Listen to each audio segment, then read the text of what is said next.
There's been some debate about who the first known modern serial killer is. Whether you think it's Jack the Ripper, Lydia Sherman, or the entire Kelly family, what's undeniable is how serial killers have been around a lot longer than we think. One of the earliest was said to be a comrade in arms of Joan of Arc and an outstanding soldier, Gilles de Rais. However, was Gilles really the monster that he's made out to be, or did he, like Elizabeth Bathory, fall victim to a warped and unjust system?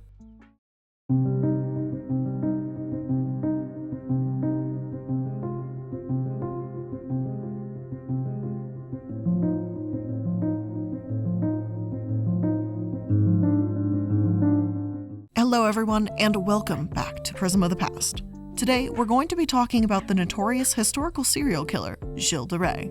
Considering the topic at hand, it goes without saying that there will be mentions of violent sexual assault and murdered, and a lot of it, by the way, is going to be against children. So if you find these topics upsetting or you're not in the headspace to listen to them, this will not be the episode for you. For those of you still here, let's get right into it and start with who Gilles de Rais is and how he became arguably one of the first serial killers in recorded history. And I think this goes without saying, but I do speak English and Polish, and they are not compatible languages with French, and I have a lot of trouble pronouncing French names, as you've probably recognized from previous episodes.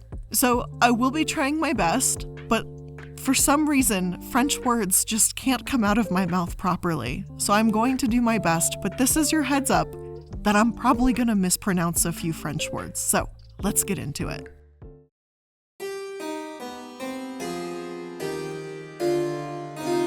Gilles de Laval, Lord of Rais, was born in 1404 in Champtos Castle in Anjou, France. His parents were both heirs to wealthy landholdings, the lordship of Rais and part of the Laval family possessions. Considering that his parents passed away in 1415, he also inherited their wealth at an early age. His father died in a hunting accident, whereas his mother died of an unknown cause. Some sources claim that a few historians believe she left the family and remarried, but it's only speculation. Other theories claim that Gilles' father left instructions that his children should be raised by his cousin named Jean. Apparently, he didn't trust Gilles' maternal grandfather, Jean de Caun, and the man that had snatched up the property from right under his nose before, so he didn't want it happening post-death. He was little better than a bandit, selfish, and so Guy understandably didn't want his sons to be raised by this kind of influence. However, once Guy de Rais passed away, well, his desires were ignored and Jean raised him all the same. One of my sources claims, during his younger days with his grandfather, he was imparted by Jean with the impression that their family was above the law. If they wanted something, they got it, and if anyone caused trouble, they brought themselves out. This attitude would play a part in Gilles' thinking later on when he ran amok, killing children with abandon. Jean leaves his grandson free in his own manner to do all evil he pleases. If the grandfather intervenes, it is to set an example. He instructs him to feel above the law. Jean, on the other hand, allowed more time for young Gilles to be taught as a knight, preparing him to fight in the 100 Years' War. Many of my sources make little mention of this, so feel free to take it with a grain of salt. Even if this is taken from a book about Gilles, I'm sure there's plenty of other, ways that this could have been twisted throughout history, manipulated, or presented in a way that favors one party over the other. This could explain a lot about his upbringing, but it's hard to say for sure if it happened in this way or if this is just how it's being presented. For example, we do know that Gilles married Catherine de Thouars, another wealthy family, by 1420. So by this time, when he was about 16 years old, he was already one of the richest men in Europe. However, the way in which he married her is up for debate. Some say he was supposed to marry Jean Paynel, a wealthy young orphan who was supposedly only 4 years old at the time. Thankfully, the parliament in France forbade it until she became of age. But Jean did not want to wait so long, so instead he ordered Gilles to kidnap his own cousin, and she was compelled to marry him. Others say he kidnapped Catherine but make no mention of the other 4-year-old girl, whereas others simply say he married Catherine and had no intention and there was no kidnapping and wasn't going to marry the 4-year-old. It's very mucky. It's very uncertain is the real answer here. There's many variations. Is mucky a word? I don't think that's a word. I think I just made that up. Anyway, one book on Gutenberg's website has yet another different account and says, in 1417, when Gilles was but a 13-year-old, he was engaged by his grandfather to Joan Paynel, the daughter of Fulk Paynel, but the contract was voided by her death. In November 1418, the grandfather made for him a second contract of marriage. this time with Beatrice de Rohan, an eldest daughter of Alain de Porrois. The contract was signed at Vannes with great ceremony and in the presence of an illustrious throng of Breton nobles. But this contract came to an end, as did the former, by the unfortunate death of the young lady. This double failure did not, however, discourage the doting grandfather. He immediately proceeded with his arrangements for a third contract, this time with Catherine de Tours, the daughter of Mills de Tours and Beatrice de Morgan, and this marriage was celebrated on the last day of November 1420. Needless to say, getting to the bottom of things proved extremely tricky for this. What we do know is that later on, by the time Gilles was in his 20s, he was assigned to watch over Joan of Arc in battle. He fought by her side on numerous occasions, including the relief of Orleans in 1429, and he accompanied her to the city of Reims for the consecration of Charles VII. It's even said that Gilles became a favorite of Charles VII too. Seriously, he had some major connections. It's said that because of Joan of Arc's death in 1431, Gilles lost it and turned to hearsay, alchemy, and murder. So let's start exploring when Gilles' dark side began and what people have said about the disturbing acts he took part in. And as content warning, things are going to get a lot more graphic and disturbing from this point on, so please proceed with caution. As a matter of fact, as the final last-ditch, I'm warning you, I'm placing the ad sponsors right here, and then afterwards, if you're still listening, it's gonna get dark, spooky, creepy, all of the above, so if you're still here and you didn't want to be here, this is your own fault now. Let's go to the sponsors.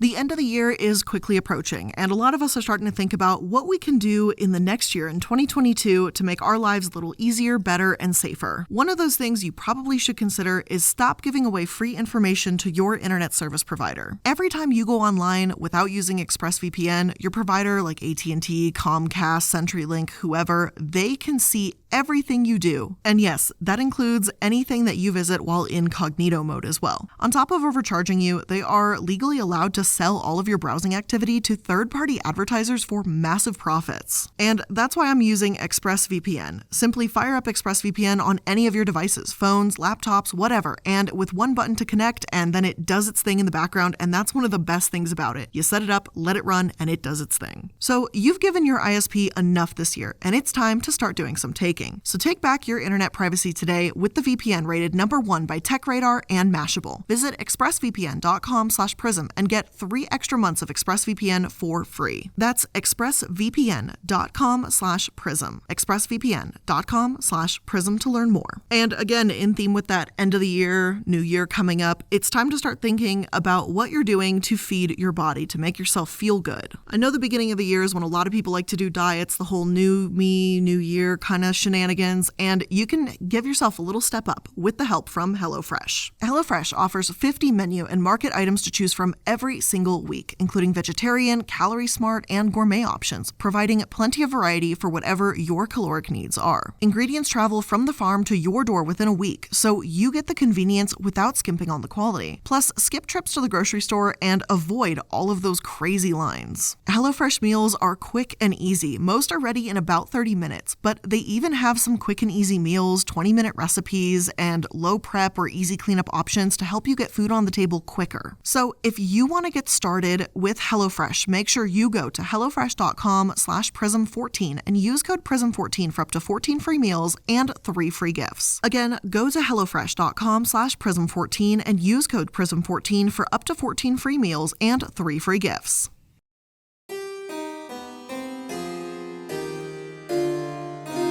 Apparently, shortly after Joan's death, Gilles returned home and squandered his riches, spending them on extravagant parties. Some say that he started invoking demons to gain more riches, and rumors began spreading that he was involved for darker acts than just alchemy, but torture and murder. One source claimed that he heavily invested in alchemy in an attempt to turn metals into gold to regain his wealth. He invited many alchemists and sorcerers into his home in an attempt to do this, but none were successful. There was one Italian sorcerer that apparently told Gilles that if he wanted Satan's help, he would need to start making sacrifices. And this is when he first committed murder, by luring a young peasant boy into his castle and killing him. Didn't work, obviously, and he hadn't created gold or summoned Satan, but he developed an appetite for murder all the same. Others say that it wasn't Joan's death, but his grandfather's that seemed to drive him towards lashing out and attacking others.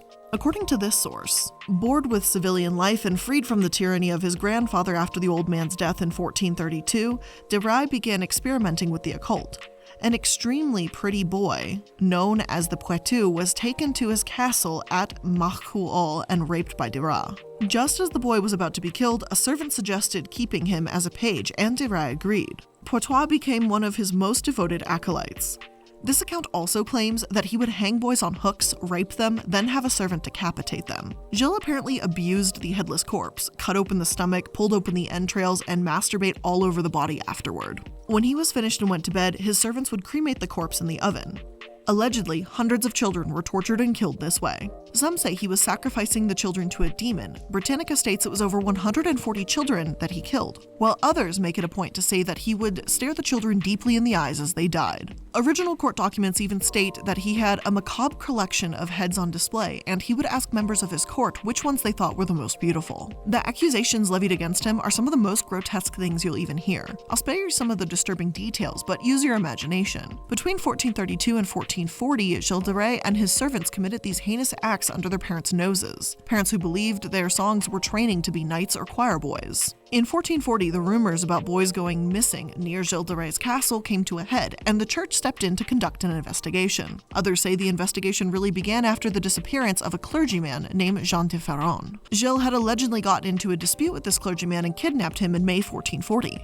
So the church got involved because he kidnapped a clergyman, because that's a no-no, but murdering children, that one's okay, I guess. It does strike me as odd that they didn't notice for so long, but we'll get to the suspicions and inconsistencies later. Anyways, once he was investigated, he and his cohorts were arrested in September 1440. A relatively short trial took place afterwards. Witnesses were apparently too intimidated to come forward since Gilles had been such a powerful figure in France, but one did admit to seeing skeletons carried away from his towers. Though many accounts of these deaths are not told, there are a few of them that circulate, and many of the stories are from parents of young children. With no short of testimony against Gilles de Rais, his case looked black and white, open and shut.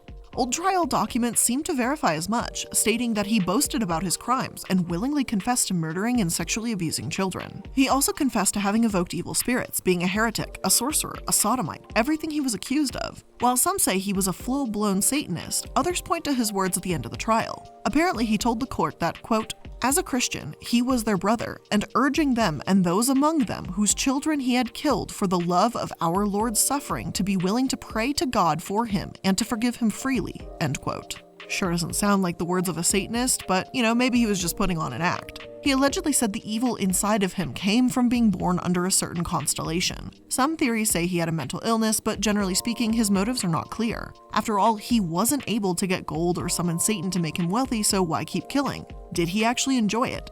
Or was there more to the picture here that we don't understand? While many reports say he killed at least 140, others say the number could have been as high as 800. Given his confession and the heinous acts he committed, he was obviously found guilty, and 1 month after the trial began, he was sentenced to death by hanging, followed by a burning. He was executed around the end of October, whereas the Italian sorcerer and other cohorts only served a few months in prison for their part in the crimes. However, as straightforward as this case might seem, those of you who've seen my episode on Elizabeth Bathory know that in a time where torture was a means of interrogation and testimony could be based entirely on rumors, this isn't actually an open and shut case. In fact, quite a few things may have compromised Gilles' trial and cast doubt about his guilt. Let's take a look at the evidence that was levied against him.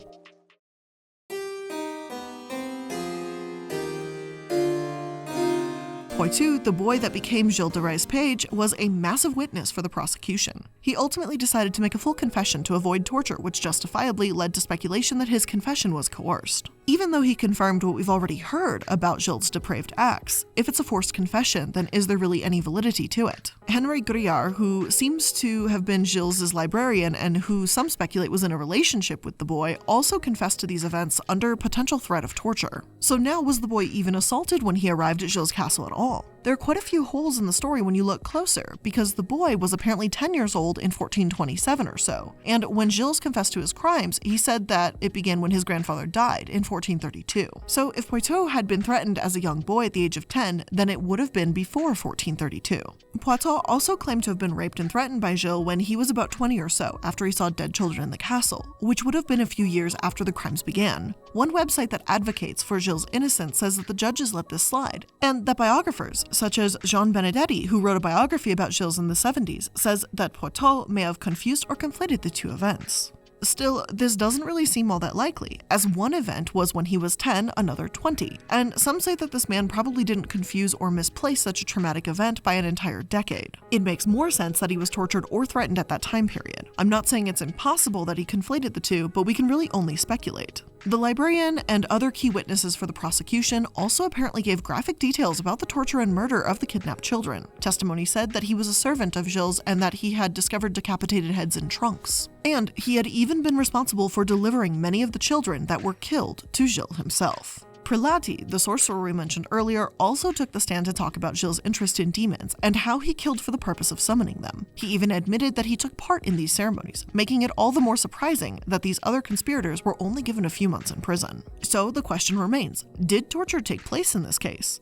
Do we have any evidence to prove that this was fabricated? It's truthfully difficult to say. A lot of my sources continue to say multiple different things. The book Bluebeard, written by Thomas Wilson in 2019, alleges that Gilles was so terrified of torture he threw himself at the mercy of the court and confessed. For generations, Europeans thought this, to the point where a horrific legend was supposedly built around Gilles himself, the legend of Bluebeard. Charles Perrault's collection of fairy tales from 1697, The Tales of Mother Goose, has a story in it called Le Barbe Bleue, also known as Bluebeard. In this tale, Bluebeard is a wealthy man who forbade his wife from opening any doors in his castle. When she disobeys, she finds a body, one of Bluebeard's former wives. When Bluebeard learns of her disobedience, he threatens to cut off her head, though his wife is saved by her brothers in the nick of time. It's said that Gilles de Rais, as well as a 6th century Breton chief Comord the Cursed, likely inspired the story.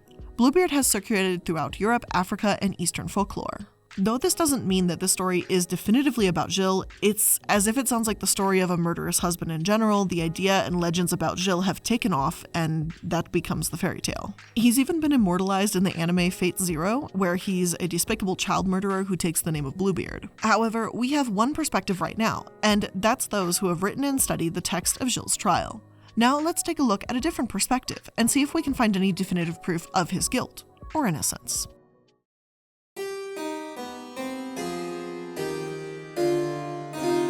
In 1992, over 500 years after he was executed, the quest to discover the truth and exonerate Gilles de Rais began. It began when the Breton Tourist Board commissioned a Gilles de Rais biography from French author Gilbert Proteau. Instead of him writing a book that would give tourists a peek behind the old crime scenes of Gilles de Rais' castle, he learned that he might be innocent and called for a retrial. The Court of Cassation, the highest court of appeals in France, fully exonerated Gilles de Rais the same year. And we'll get into the exoneration a bit more in just a moment.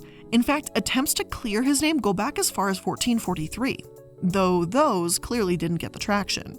People that consider him innocent are few and far between, and the literal hundreds of books about him rarely seem to point out the extremely suspicious circumstances around the trial. Plus, those who have considered his innocence are almost always French, so it's even harder to get that message across the pond. So why was Gilles potentially set up? First and foremost, he fought fiercely alongside Joan of Arc. Though today she's well respected and seen as a hero, let's not forget that she was literally burned at the stake and labeled as a heretic, fraud, and sorceress. Gilles' association with her didn't look good for him.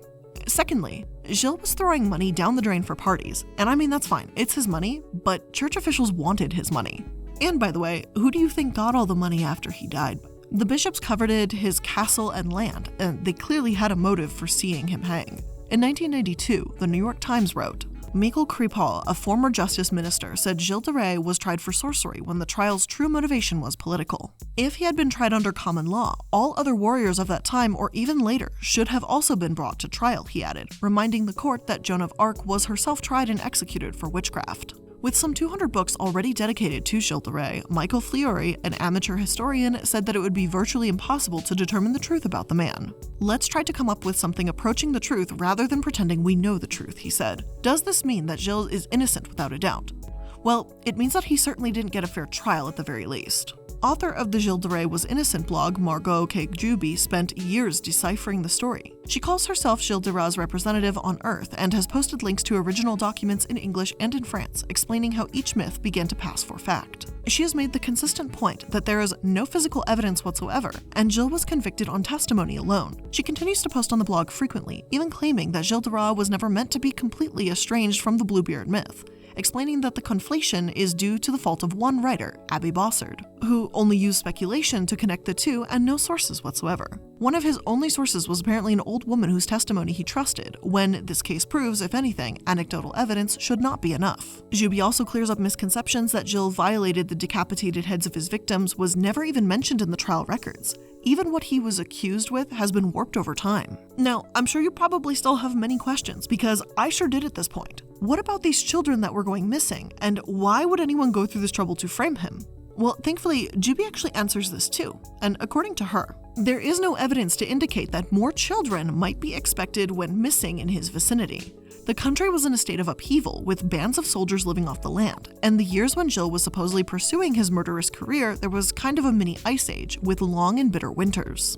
The attrition rate would have been high, especially among homeless beggars. Around 40 children over 8 years in a wide area would not have been an alarming or unusual number. A close examination of the evidence shows that children were going missing from areas he had no reason to visit. So, the random children that went missing, especially the ones that don't even mention any sort of connection to his servants, that would have made sense at the time. It might be unpleasant, but it doesn't make it sinister. In her blog, as well as in interviews, Juby addresses how the confessions themselves are also riddled with a ton of inconsistencies. It's not even possible to determine what form of sexual assault is described. The only eyewitnesses contradict themselves constantly, and it would have been impossible at that time to burn all the bodies completely to ash. And as intense and horrible as the accusations may be, they all boil down to this: sodomy, child abduction, murder, and dealings with the devil. The same crimes that all outsiders were charged with to be demonized by the public. With all this evidence, all the valid speculation and abysmal trial, historian Gilbert Poitrou spearheaded the unofficial mistrial that finally acquitted Gilles de Rais almost 2 decades ago. Between him and Juby's evidence, explanations, and news sources that advocate for Gilles' innocence, I truly believe that the Duchy of Brittany unjustly hung him, and that Gilles de Rais wasn't guilty. His case feels eerily similar to Elizabeth Bathory, and I think they've both gone down in history as brutal serial killers without cause. Of course, that's my personal opinion and my takeaway. I would love to obviously hear yours as well. Now, although this is where I was originally going to end this episode, we actually reached out to Margot Juby with just a few more questions, and I thought you guys might find this interesting. Here's that email interview. Though I had to summarize her answers just a bit, the screenshots with her full responses will be available in my sources. Although there are a few responses why Gilles de Rais was framed, I was wondering if you think people didn't stick up for him because they were too scared of the power that officials had. I know that after he was dead in the 1440s, people did make some attempts to clear his name. But why do you think no one stuck up for him sooner?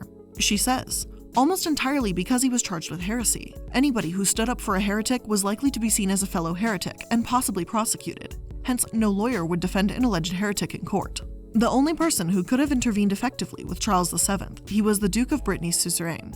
But he didn't have a good record for loyalty after all. 2 interesting things happened around 1440. The king founded a royal army, so he was no longer reliant on those rackety noblemen who had previously raised and paid their own private armies. Gilles had served his purpose. Secondly, there had been an uprising of some of those nobles who wanted to depose Charles VII and put his son, the Dauphin Louis, in his place as a puppet monarch. Gilles probably played no part in that, but note that visit the Dauphin made him in late 1439. It's highly likely he was asked to join in. The king wanted to suppress the rebels. It would do no harm at all if one of the more conspicuous barons was put on trial and executed. It illustrated that even a great lord like Gilles didn't have impunity. The only reason that, in early 1443, Charles did a U-turn and asserted that Gilles had been wrongly accused and mistreated in prison was that he realized he now owed his throne to 2 preeminent commanders who had been executed for heresy, which looked as if he had risen to power through black magic. Question 2. In the case of Elizabeth Bathory, who many was seen as framed as a serial killer, there's been a question of witnesses having ideas about her implanted into their head through heresy. What I found interesting about Gilles de Rais is that his being a serial killer of children was seemingly used as a way for parents to explain why their kids were missing.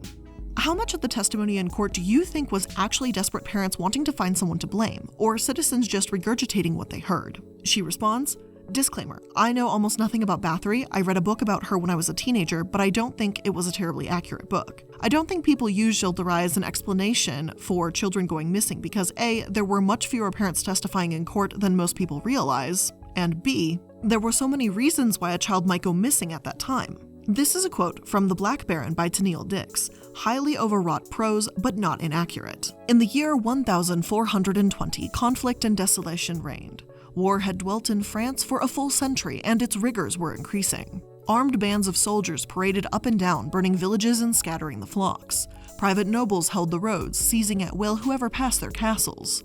A famine of alarming proportions threatened starvation, while in the cities plagues and pestilences raged. In the country, entire districts were depopulated, deserted by the starved and frightened peasants who had thrown away their tools and, leaving fields untilled and villages in smoking ruins, had fled to the woods and lived there like wolves. There was supposedly a public rumor about Gilles de Rais, but I don't take that very seriously.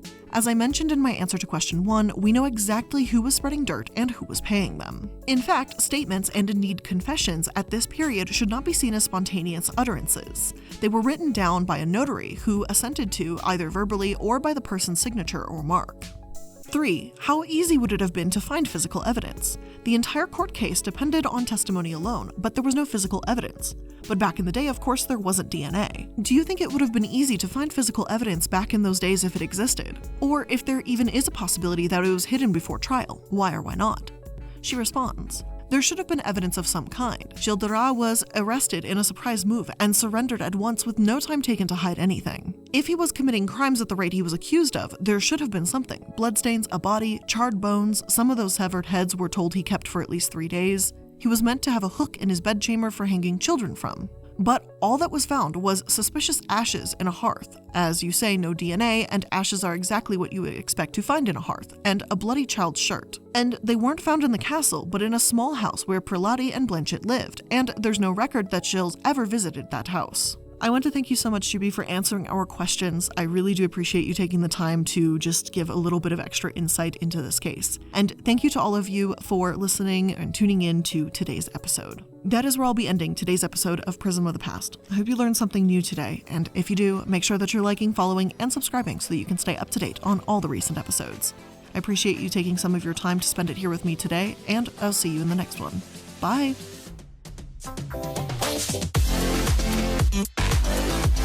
We'll be right back.